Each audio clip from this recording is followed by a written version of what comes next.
I have the good fortune to live at the foot of a little woods path that leads up to New Garden Cemetery and to New Garden Meeting, which is now where the old New Garden Meeting was at the time of the Revolution, and then across the street to Guilford College. And it means a great deal to me. I grew up in Birmingham, Alabama, and I can't really ever talk about that.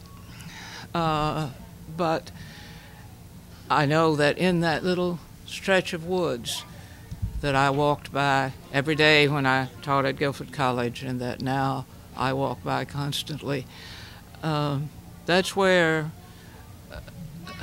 runaway slaves from the deep South, where I grew up, waited for the people at the Friends meeting to take them in and to get them to the North to freedom.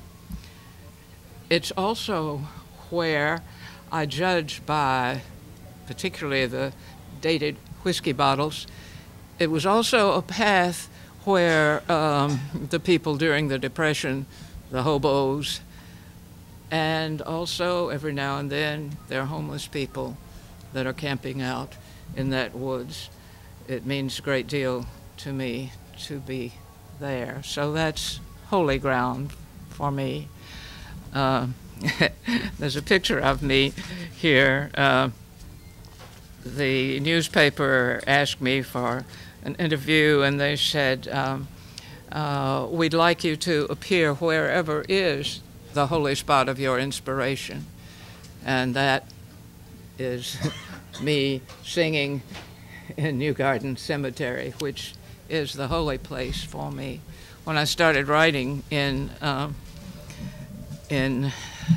40th year, because I'd written poetry only to make A's and to make jokes and to celebrate people's birthdays and such all through the years. But when I started writing in 1970, this was written in about the first year that I started writing, and first published in 71. It's called New Garden Cemetery.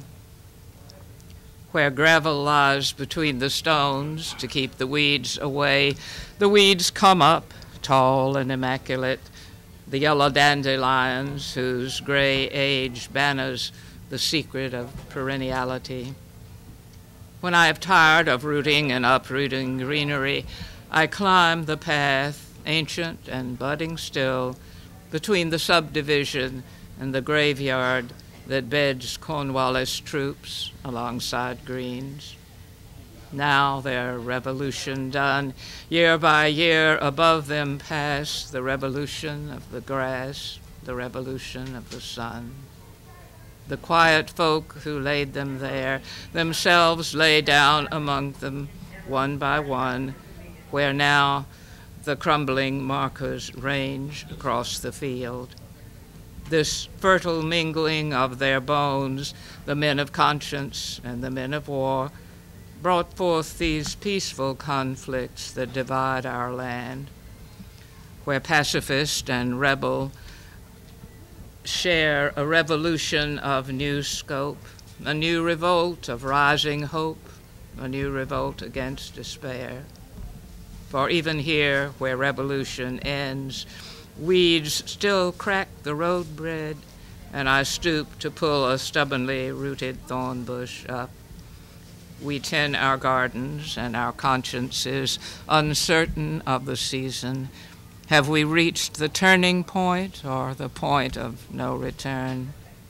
Can new revolutions bring a peace all nature may enjoy, or will their clash instead destroy the sweet forever of the spring?